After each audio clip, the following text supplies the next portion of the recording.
কাব্যের বিহঙ্গিনী পর্ব 10। আপনি নাকি টাকার সমস্যার জন্য নেত্রীকে পড়তে দেবেন না?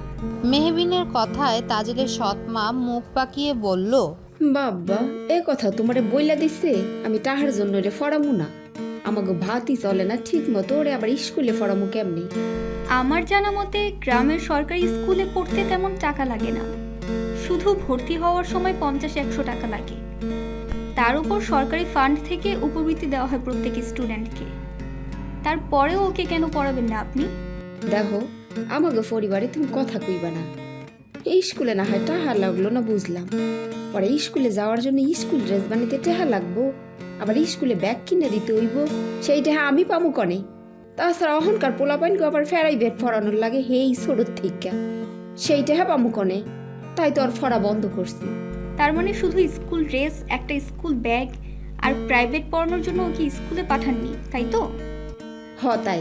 মেহবিন মনে মনে হাসলো এরকম লেম এক্সকিউজ শুনে। মূলত উনি চান না তাজেল পড়াশোনা করুক। এমনিতে তাজেলদের পরিবার খুব ভালো না চললেও একেবারে খারাপও চলে না। সপ্তাহে বা 15 দিনে তাজেলের বাবা মুরগি কিনে খাওয়ার জন্য, যদিও তাজেলের ভাগ্যে সেগুলো তেমনভাবে জুটে না। এগুলো তাজেলই বলেছে মেহবিনকে। তাই মেহবিন বলল, যদি স্কুল ড্রেস, স্কুল ব্যাগ আর প্রাইভেট পড়ানোর টাকা হয়ে যেত তাহলে কি পড়াতেন? অবশ্যই ফরাইতাম। সতীনের মাইয়া বইলা কি আর অশিক্ষিত করে রাখতাম নাকি? ওকে, সমস্যা নেই, আমি নেত্রীর স্কুল ড্রেস বানিয়ে দেব, স্কুল ব্যাগও কিনে দেব। আর হ্যাঁ, নেত্রী আমার কাছে প্রাইভেট পড়বে, এখন কোনো সমস্যা নেই তো? তাজেলের সৎমা এখন মেহবিনের দিকে তাকিয়ে মুখ ভেঙচি দিয়ে বলল, আপনি যদি সব দেন তাহলে আমার আপত্তি থাকবো কোন থেকে? এমনিও সারাদিন আকাম কুকাম করে আর ঘুইরা বেড়ায়, স্কুলে গেলে ভালোই হইব। দেখ তাজেল দেখ, আমি দেই তোরে ফরানোর সুযোগ করে দিলাম। অন্য কোনো সদমায় হইলে সব পাইয়াও কইতে সতীনের মেরে শিক্ষিত করান লাগবো না। এ কথা শুনে তাজেল হেসে বলল, তুমি কোন সুযোগ দিলা? সুযোগ তো ডাক্তার কইরা দিল আর আমি নিলাম। তাজেলের কথায় মেহবিন হাসলো। তাজেলের মা মুখ বাঁকিয়ে চলে গেল। মেহবিন সকাল হতেই রান্না শেষ করে তাজেলের বাড়ি এসেছে ওর পড়াশোনার জন্য কথা বলতে। তাজেলের বাবার সাথে কথা বললে তিনি বললেন তাজেলের মায়ের সাথে কথা বলতে, তিনি এখন কাজে বেরোবেন। তবে তিনি বলেছিলেন তাজেলের নাকি পড়ায় মন বসে না, তাই তাজেল স্কুলে যায় না।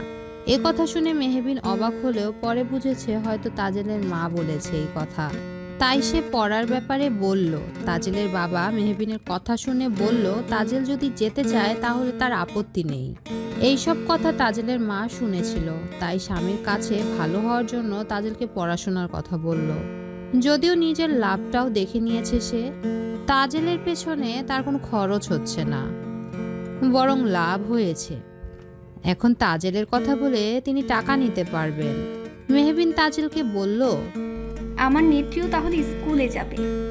বিকেলে তৈরি থেকো, তোমায় নিয়ে দোকানে যাব স্কুল ড্রেসের কাপড় আর ব্যাগ কিনতে, তারপর দর্জির দোকানে যাব। কাল সকাল থেকে তুমি আমার কাছে পড়বে, ঠিক আছে? কিন্তু তোমাকে স্কুলে ভর্তি করাতে নিয়ে যাবে কে? আমি তো এখন হাসপাতালে যাব। তুমি চিন্তা করো না, দুপুরে আমার বাপ কাম থেকে বাড়ি আসবো, তখন বাপেরে কইলে নিয়ে যাইব না। স্কুল তো দূরে না, 5 মিনিটের পথ। এ বিষয়ে আমার বাপে ভালো আছে এখনো। তুমি বাড়ি যাও, আমি কুসুম রে কইয়া আসি, আমিও স্কুলে যেতে পারবো এখন থেকে। বলেই তাজেল একটা দৌড় দিল। মেহবিনও হেসে বাড়ির দিকে গেল। গিয়েই দেখলো সেদিনের মহিলাটা যে মেহবিনের ফ্রিজে দুধ রেখে গিয়েছিল এখন নিতে এসেছে। মেহবিন তাকে দুধ দিয়ে রেডি হয়ে নিল। তারপর খাওয়া শেষ করে ঘরে তালা দিয়ে রাস্তায় এলো। পাকা রাস্তায় উঠতেই দেখলো মুখর পুলিশের জিপ নিয়ে দাঁড়িয়ে আছে। মেহবিনকে দেখেই সে মুচকি হাসলো আর বলল, আসসালামু আলাইকুম, অবশেষে আপনি এলেন। ওয়ালাইকুম আসসালাম। কেন, আমার জন্য অপেক্ষা করছিলে বুঝি? তা তো একটু করছিলাম। আজকে একটা বড় দায়িত্ব নিয়ে বিশেষ পদে বসতে যাচ্ছি, কিন্তু আপনার সাথে দেখা না করেই চলে যাব, ব্যাপারটা কেমন দেখায় না? মেহবিন হেসে ব্যাগ থেকে দুটো জবা ফুল বের করলো। এগুলো ওর ঘরের পেছনের গাছ থেকে এনেছে। মেহবিন হেসে জবা ফুলগুলো মুখরের সামনে ধরে বলল, আপনাকে অনেক প্রীতি ও শুভেচ্ছা এবং নতুন দায়িত্ব পালনের জন্য শুভকামনা রইল। ইনশাল্লাহ। আমি আমার দায়িত্ব অবশ্যই পালন করার সর্বোচ্চ চেষ্টা করব। তাহলে আপনি যান আপনার কাজে, আর আমি যাই আমার কাজে। মুখর হেসে বলল। বিহঙ্গিনী কি কিছু ভুলে যাচ্ছে? মেহবিন আশেপাশে তাকালো, এই সময় কেউ নেই। আজ সে আগেই বের হয়েছে। মেহবিন জিপের দিকে এগিয়ে গিয়ে ফ্রন্ট সিট থেকে মুখরের পুলিশি ক্যাপ নিয়ে এলো। মুখর হেসে মাথা নিচু করলো। মেহবিন মুখরের মাথায় ক্যাপটা পরিয়ে দিল আর বলল, আল্লাহ তাআলা আপনাকে এই হার্টের মর্যাদা রক্ষা করার তৌফিক দান করুক। মুখর মুচকি হেসে বলল, আমিন। তো আপনাকে হাসপাতালে ড্রপ করে দিই? আমার হাসপাতাল উল্টো পথে। আপনি আপনার গন্তব্যের দিকে যান মিস্টার মুখর শাহরিয়ার। আমি আমার গন্তব্যের দিকে যাচ্ছি। আল্লাহ হাফেজ। আল্লাহ হাফেজ। ফি আমানিল্লাহ। ইনশাআল্লাহ। বলেই মেহবিন হাঁটা ধরলো। তা দেখে মুখর হেসে গাড়ি থেকে নর্মাল একটা কালো ক্যাপ আর ফুল নিয়ে দৌড়ে মেহবিনের সামনে গিয়ে দাঁড়ালো। মেহবিন বলল, কি? মেহবিনের হিজাবের উপর দিয়ে মুখর ওকে ক্যাপ পরিয়ে দিল আর হাতে ফুল দিয়ে বলল, ফুল না নিয়ে কোথায় যাচ্ছ? আর আমার কথা আমি সব সময় রাখি। যাই হোক, এটা আমার তরফ থেকে একটা উপহার। পারলে এটা নিয়ে সবসময় চলাফেরা করবে। আমার ভালো লাগে তোমায় এভাবে দেখতে। ফাইনাল। আল্লাহ হাফেজ। ফি আমানিল্লাহ। বলেই মুখর আবার দৌড় দিয়ে চলে গেল আর গাড়ি স্টার্ট করে ওখান থেকে চলে গেল। তা দেখে মেহবিন হেসে ফেলল। তারপর ক্যাপটা খুলে নিজের হাতে নিল। ক্যাপের ওপরে সোনালী রঙের ছোট ছোট করে ইংরেজিতে লেখা কাব্যের বিহঙ্গিনী। মেহবিন বুঝতে পারলো মুখর এটা অর্ডার দিয়ে বানিয়েছে, আর কেউ যাতে সরাসরি বুঝতে না পারে কাব্যের বিহঙ্গিনী, তাই ইংরেজিতে লিখেছে। মেহবিন হেসে মাথায় ক্যাপটা পরে নিল। তারপর হাঁটা ধরলো। আজ সে আগেই বেরিয়েছে। তার মুডটাও ভালো, তাই আজ হেঁটেই যাবে। হাসপাতালে যেতে একটা মাঠ পড়ে, সেখানে 3টি 8-9 বছরের বাচ্চা দাঁড়িয়েছিল। মেহবিন ওখান দিয়ে যাওয়ার সময় একজন গেয়ে উঠল, বোরখা পরা এক মাইয়া আমার মনটা নিল যে কাইরা। তার সাথে বাকি দুজনও গেয়ে উঠল একই গান।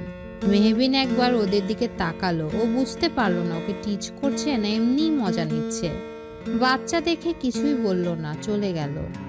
হাসপাতালে গিয়ে দেখলো আজ বেশ বড় একটা লাইন। ও সব রেখে পেশেন্ট দেখতে শুরু করলো। দুপুরের দিকে নওশিকে দেখতে গেল। ওকে আজ রিলিজ দেওয়া হবে। মেহবিন ওকে বিদায় দিয়ে নিজের কাজে ব্যস্ত হয়ে পড়ল। তা ডক্টর বাবুল, আপনি একটা কথা বলুন তো। ডক্টর মেহবিনের সাথে আপনার শত্রুতা ছিল নাকি যে আপনার কৃতকর্মের জন্য ওনাকে ফাঁসিয়ে দিতে চাইলেন? আর সুস্থ মানুষের অসুস্থ করে কি লাভ পান সেটাও বলুন। কে আছে আপনার মাথার উপর? ডক্টর বাবুল কোনো কথা বলল না। মুখর এসেই ওনার চেহারার 12টা বাজিয়ে দিয়েছে। নতুন এসেছে, একটু বয়স হয়ে কর, কিন্তু না, আজকেই সব করতে হবে। পুলিশ স্টেশনে সবাই এটা দেখে অবাক হয়েছে। মুখর সবার সাথে হাসি মুখে কথা বলেছে। তারা ভেবেছে মুখর হয়তো অপরাধীদের সাথেও একই রকম হবে, কিন্তু কে জানতো অপরাধীদের সাথে তার এত কঠোরতা। এসআই ও কনস্টেবলরা ভয়ে দাঁড়িয়ে আছে, কারণ যেভাবে মুখর বাবুলকে মেরেছে সেভাবে কোনোদিন কোনো পুলিশকে তারা মারতে দেখেনি। ডক্টর বাবুল বলল, আমি একাই এই কাজ করি, আমার মাথার উপরে কেউ নেই। ও আচ্ছা, তাহলে এসএস হাসপাতাল কি তোর নাকি যে তুই পেশেন্টদের ওখানে যেতে বলিস? এ কথা শুনে ডক্টর বাবুল চমকে উঠল আর বলল, হ্যাঁ, ওটা আমারই। মুখর হেসে উঠল আর বলল, তোকে দেখে মনে হয় আমি গাদা। ওটা যে শেখ শাহেনশাহ ওনার নামকরণে এসএস হাসপাতাল দেওয়া হয়েছে সেটা আমি জানি না। আর ওটা সম্পূর্ণ শেখ পরিবারের হাসপাতাল, এটা আমি জানি না। এখন বল, ওই হাসপাতালে কার সাথে তোর আঁতত? বাবুল ঢোক গিলতে লাগলো। তা দেখে মুখর শান্ত স্বরে বলল, ভালোই ভালোই বলে দিন, না হলে আপনার সাথে কি করব আমি নিজেও জানি না। তখন ডক্টর বাবুল অসহায় স্বরে ভাঙা ভাঙা গলায় বলল, না বললে হয়তো শুধু আমি বলবো, কিন্তু বলে দিলে আমার পরিবার শেষ হয়ে যাবে। নিজের পরিবারকে শেষ হতে দেখার চেয়ে নিজে মরাই উত্তম। আপনি আমায় মেরে ফেলুন, তবু আপনি আমার মুখ থেকে তার কথা জানতে পারেন। মুখর রেগে তার দিকে এগুবে, এমন সময় বাবুল অজ্ঞান হয়ে গেল। মুখর একটা দীর্ঘশ্বাস ফেলে সেল থেকে বের হলো। নিজের কেবিনে গিয়ে এক গ্লাস পানি খেলো। তখনই ওর টেবিলে ল্যান্ডফোনটা বেজে উঠল। ও ধরে কিছু বলবে তার আগেই ওপাশ থেকে আওয়াজ আসলো। এই জুমাত, তোর কি মাথা খারাপ হয়ে গিয়েছে? তুই কোন সাহসে বাবুলকে গ্রেপ্তার করেছিস? ওকে তাড়াতাড়ি বের কর। মুখর হেসে বলল, দুঃখিত, আপনার কথাই ডক্টর বাবুলকে ছাড়তে পারলাম না। ওপাশের লোকটা বোধহয় হকচকিয়ে গেল, তবুও নিজেকে ধাতস্থ করে বলল, কে? এই থানার ইনচার্জ ইন্সপেক্টর মুখর সাহারিয়ার। জুমাতের ট্রান্সফার হয়েছে আর আমি জানলাম না? হয়তো আপনাকে জানানোর সুযোগ হয়নি, হয়তোবা। যাই হোক, বাবুলকে ছেড়ে দিন। কোনোভাবেই না। আপনার কত লাগবে শুধু বলুন, আপনার টেবিলে পৌঁছে যাবে। এবার মুখর রেগে গেল আর চিবিয়ে চিবিয়ে বলতে লাগলো, আমাকে কি আপনার ঘুষখোর মনে হয় যে ঘুষ দিয়ে একজন অপরাধীকে আপনার কথায় ছেড়ে দেব? ইবনু মাসুদ রাদিয়াল্লাহু তাআলা আনহু থেকে বর্ণিত, রাসূল সাল্লাল্লাহু আলাইহি ওয়াসাল্লাম বলেছেন, নিশ্চয়ই সুদ এমন বস্তু যার পরিমাণ হচ্ছে সংকুচিত হওয়া, যদিও তা বৃদ্ধি মনে হয়। আরেকটা হাদিসে এও রয়েছে, আবু হুরায়রা রাদিয়াল্লাহু তাআলা আনহু থেকে বর্ণিত, রাসূল সাল্লাল্লাহু আলাইহি ওয়াসাল্লাম বলেছেন, সুদের পাপের 70টি স্তর রয়েছে, তার মধ্যে সবচেয়ে সাধারণ হচ্ছে মাতাকে বিবাহ করা। যদিও আপনাকে বলে কোনো লাভ নেই, তবু আমার বলার দরকার ছিল, তাই বললাম। আমাকে যদি আর 5টা পুলিশ অফিসারের মতন মনে করেন তাহলে আপনি ভুল। বাই দ্য ওয়ে, আপনার নামটা বলেন একটু শুনি তো। আপনার নামে তেমন কিছু আছে কি না যাতে ভয় পেয়ে আমি বাবুলকে ছেড়ে দিই? বলেই মুখর একটু শব্দ করে হাসলো। তা দেখে ওপাশের লোকটা রেগে বলল, তুই কার সাথে কথা বলছিস তুই জানিস? আরে আরে, আপনি রেগে যাচ্ছেন কেন? আমিও তো জানতে চাইছি আপনি কে। আমি তো সেই যার নাম তো সবাই শুনেছে কিন্তু কেউ দেখেনি। আমি হলাম নিশাচর, যার অস্তিত্ব শুধু অন্ধকারে। মুখর একটু থমকালো, কারণ এই নামটাও পুলিশের ঢোকার পর থেকেই শুনে আসছে। অন্ধকার জগতের মাস্টার বলা হয় তাকে। একেই ধরার জন্য কত পুলিশ অফিসার নিজেদের জীবন আর পরিবার হারিয়েছে তার ইয়ত্তা নেই। মুখর সবকিছুকে সাইডে রেখে বলল, বাহ বাহ, এত সুন্দর পারফেক্ট নাম কোথা থেকে রাখলেন বলুন তো? আপনার সাথে কত কথা বলার ইচ্ছে ছিল আমার, এখানে আসতে না আসতেই পূরণ হয়ে যাব বুঝতে পারিনি। আমার সাথে যেহেতু কথা বলার ইচ্ছে ছিল, তার মানে আমাকে নিশ্চয়ই জানিস। আরে জানাবো না কেন? পুলিশে ঢোকার পর থেকে প্রত্যেকটা পুলিশ অফিসারের মুখে আপনার মতো বড় অপরাধীদের কথা শুনেই তো এত দূর এসেছি। এই, তুই অপরাধী কাকে বলেছিস? কেন আপনাকে, মানে নিশাচরকে? তোকে তো আমি। যাই হোক, তুই বাবুলকে ছাড়বি কিনা? কদাচিৎ নহে, তাহলে জীবনের কথা ভুলে যা। তোর ধারণা নেই আমি কি কি করতে পারি আমার কথা না শুনলে। আরে ভাই, দুনিয়ার জীবন তো মেইন, যদি এটার কথা ভুলে যায় তাহলে কি করে হবে? মুখরের এরকম হেয়ালিপনা শুনে ওপাশের লোকটা রেগে গেল আর বলল, অতিবার বেরো না, ঝরে পড়ে যাবে। এই ব্যাখ্যাটা নিশ্চয়ই জানিস। কথাটা আপনার জন্যও প্রযোজ্য মিস্টার নিশাচর। জীবনের মায়া আর এখানে থাকার ইচ্ছা থাকলে আমার কথা মতো চলতে হবে, না হলে এগুলো কথা ভুলে যা। আর দেখা যাক না কি হয়। তবে আমি যে আপনাকে ভুলে যাব এটা শিওর। প্রথম দিনে আমার সাথে টেক্কা নিতে এসেছিস, কতদিন টিকে থাকতে পারবি আমিও দেখে নিব। আচ্ছা দেখেন, যেদিন আমাদের দেখা হবে সেদিন কিন্তু আমার থেকে চোখ সরাবেন না, বলে দিলাম। তোকে আমি কি করব আমি নিজেও জানি না, আমিও তোর সাথে কি করব আমি নিজেও জানি না। শেষের কথাটা মুখর রেগেই বলল আর ফোন রেখে দিল। এতক্ষণ দরজার আড়াল থেকে দুজন মানুষ মুখরকে পর্যবেক্ষণ করছিল। মুখর তা টের পেয়ে বলল, আপনারা দুজন ভেতরে আসুন। তখন এসআই আর এক কনস্টেবল এলো ভেতরে। তারা এসেই সরি বলল। মুখর তাদের কতগুলো কথা বলল, তারপর চলে যেতে বলল। তারাও মাথা নিচু করে চলে গেল। এদিকে মুখর অন্য কিছু ভাবতে লাগলো। মেহবিন ওর ডিউটি শেষে বের হয়ে দেখলো আরবাজ দাঁড়িয়ে। তা দেখে মেহবিন বলল, তা আপনার দাদু ভাই নিজেকে শুদ্ধ করে ফিরেছেন তো?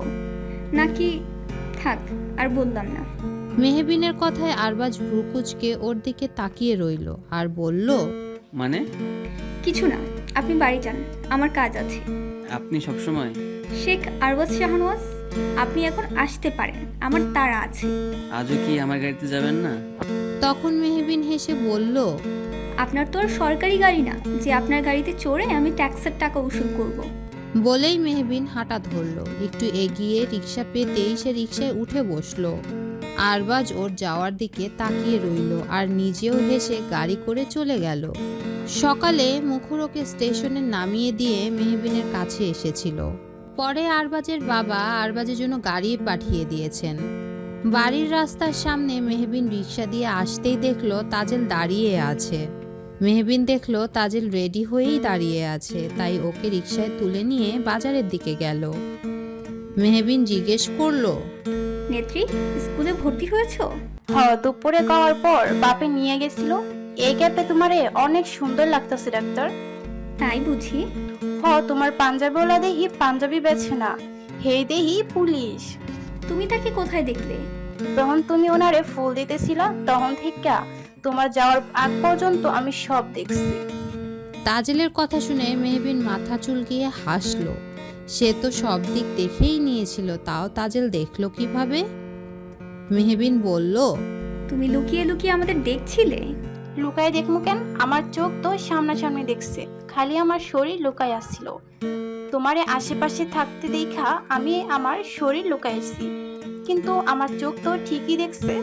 তাজেলের এরকম কথায় মেহবিনের কিরকম রিয়াক্ট করা উচিত ওর জানা নেই, কিন্তু ও হেসেই ফেললো। তা দেখে তাজেল বলল, কাল কেউ আইলেও দেখতে পারুম না। কাল থেকে আমি স্কুলে যাবো। এমনিতে তো আমি প্রতিদিন আইয়া দেখতাম। তুমি কেমনে যাও? একদিন রিস্কায় যাও, হাইটটা যাও। তার মানে তুমি আমাকে চোখে চোখে রাখো নাকি নেত্রী? তুমি যে সুন্দর, যদি কেউ উঠায় লইয়া যায় হে লেগেই তো চোহে চোহে রাহি। তুমি আসার সময় হইলে আমি তোমার বাড়ির সামনে দাঁড়ায় থাকি, তোমারে দেখলেই বাড়ির জায়গা। যেদিন তুমি চেয়ারম্যান গেছিলা সেদিন খালি দাঁড়াই নাই, রাত হইয়া গেছিল দেখা। মেহবিন তাজেলের কথায় হাসলো। ওর জন্য তার নেত্রীর কত চিন্তা, যেন তাজেল ওর অভিভাবক। বাজার এসে গেল, তাই মেহবিন তাজেলকে নিয়ে ওর প্রয়োজনীয় সব কিনে নিল। দুটো ভালো জামাও কিনে দিল, একজোড়া জুতোও কিনে দিল। তাজেল তো নেবেই না, যদি ওর সৎ মা কিছু বলে এই জন্য, কিন্তু মেহবিন তো মেহবিন, ও কিনে দিল। আবার সেগুলো সমেত ওকে বাড়ি পাঠিয়ে দিল। তাজেলের সৎ মা আর চোখে কয়েকবার দেখে কিছু বলতে নিয়েছিল, কিন্তু সেদিনকার কথা মনে পড়ল নওশীর বাবাকে কি বলেছিল। এমনিতেও কেন যেন তিনি মেহবিনকে ভয় পায়। পরের দিন মেহবিনের সকালে হাঁটতে ভালোই লাগে, তাই মনস্থির করলো আজকেও হেঁটে যাবে। আজকে তার সঙ্গী হলো তার নেত্রী মানে তাজেল, তার সাথেই বেরিয়েছে। স্কুলে যাবে সে। আজকেও বাচ্চা তিনটাকে দেখলো মেহবিন। আজ তো সরাসরি একজন বলে দিল আই লাভ ইউ। কাল না দাঁড়ালেও আজকে মেহবিন দাঁড়ালো। এদিকে ওকে দাঁড়াতে দেখে তাজেলও দাঁড়ালো। মেহবিন ওদের দিকে আগাতে দেখে ওখানের একজন বলল, আজকে তোরে মারবো দেখিস। কাল গান গাইছিলি, আজ আই লাভ ইউ কইছিস, তুই আজকে শেষ। কথাটা শুনে ছেলেটা বোধহয় ভয় পেল। মেহবিন ওই ছেলেটার কাছে গিয়ে হেসে বলল, আই লেবু মানে কি? ছেলেটা অবাক চোখে তাকিয়ে বলল, আপনি আই লাভ ইউ মানে জানেন না? তখন তাজেল বলল, আই তো গ্রামের মানুষ, নিজেরা কয়। আর লেবু মানে তো লেবু, তাই ডাক্তার ওইটার মানে হইল আমি লেবু। বলেই তাজেল হাসলো। তা দেখে মেহবিনও হাসলো। তখন ওই ছেলেটা বলল, ওই তাজেল সাবা কম মার। আই লাভ ইউ হইল আই লাভ ইউর শর্টকাট, মানে আমি তোমারে ভালোবাসি। তখন মেহবিন বলল, তার মানে আমারে তোমার পছন্দ হইছে? কালো গান গাইছিলে, আমি নাকি তোমার মন কাইরা নিছি। আপনারে আমার ভালা হাতুনের মতো লাগে, খুব ভালো লাগে আপনারে। বালা হাতুনকে? কি জানি, বড় ভাইয়ের ফোনে একদিন এক মাইয়ারে দেখছিলাম আপনার মতো বোরকা টাইপ কিছু পরে, আবার মাথায় কি যেন পরে। পরে বড় ভাই জিজ্ঞেছিলাম সে কেডা হয়, কইলো বালা হাতুন কোন ওসমানের বউ। আমি তো মাঝে মাঝেই তাগো ভিডিওতে দেখি। মেহবিন বুঝতে পারলো কুরুলুস ওসমানের কথা বলছে। মেহবিন হেসে বলল, আমায় বিয়ে করবে? আপনারা কত বড়, আপনারে বিয়ে করুম কেন? তাহলে এভাবে গান গাইছিলে কেন কাল? আবার আজ তো আই লাভ ইউ বলেই দিলা। আরে এইটা তো আমি বড় ভাই থেকে শিখছি। ওনারা তো কত মাইয়ারে দেখে কত গান গায়, আই লাভ ইউ কয়, তারা কত মজা করে। মেহবিন বুঝতে পারলো বড়দের দেখে টিচ করা শিখছে, তাই বলল, তা মেয়েরা কি করে? মাইয়ারা তো তাড়াতাড়ি বাইকে যায়। ও আচ্ছা, তবে শোনো, এরকম করতে হয় না, এগুলো খারাপ অভ্যাস। তোমার বড় ভাইরা ভুল করছে, এগুলো করলে মেয়েদের খারাপ লাগে। কই বড় ভাইকে তো কেউ কিছু কয় না। মেহবিন বুঝতে পারলো এদের বলে লাভ নেই, এদের বড় ভাইদের কিছু করতে পারলে তাহলে ওরা বুঝবে। মেহবিন দীর্ঘশ্বাস ফেলে তাজেলকে নিয়ে চলে গেল। মেহবিন দুপুরের দিকে চেয়ারম্যান বাড়ি থেকে একটা কল পেল, মিশুর নাকি গাছ থেকে পড়ে পা কেটে গেছে। তাকে ছাড়া অন্য কাউকে দিয়ে সে হাত চিকিৎসা করাবে না, তাই তাকেই যেতে হবে। মেহবিন তড়িঘড়ি করে চেয়ারম্যান বাড়ির দিকে ঢুকলো, তখন কারো আওয়াজে সে থেমে গেল।